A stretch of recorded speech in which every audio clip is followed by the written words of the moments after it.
La source d'alimentation de base de la Civic de 9e génération était un moteur essence de 1,4 litres d'une puissance de 99 chevaux.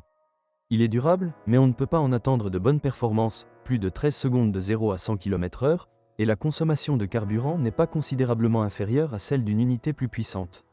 Il est nettement préférable de choisir le moteur de 1,8 litres, qui génère 142 chevaux.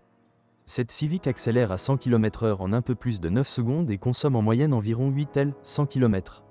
Une conduite tranquille en dehors de la ville réduira le résultat à environ 6 L 100 km, et les embouteillages des grandes villes peuvent le faire monter au-dessus de 9 litres 100 km.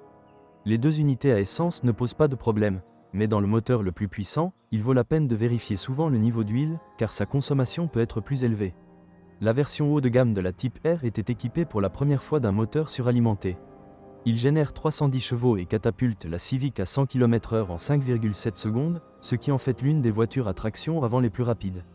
Un problème typique de la Civic la plus puissante concerne les problèmes de fonctionnement de la boîte de vitesse causés par la surchauffe d'un cylindre récepteur. Le problème est largement connu et les sites web proposent des moyens de le résoudre. En plus des moteurs essence, la Civic était équipée de deux moteurs diesel. Le premier est un appareil bien connu et apprécié d'une capacité de 2,2 litres et d'une puissance de 150 chevaux.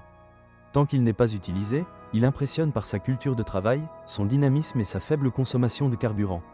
Avec un kilométrage supérieur à 250 000 km, peut cependant engendrer des coûts élevés liés aux accessoires, injecteurs, volant moteur bimasse. Le nouveau moteur de 1,6 litres ne pose jusqu'à présent aucun problème majeur, offrant une consommation de carburant encore plus faible que l'ancien modèle. La suspension de la Civic est assez dure, ce qui limite quelque peu le confort de conduite. En revanche, nous obtenons une excellente maniabilité dans les virages, complétée par un système de direction précis.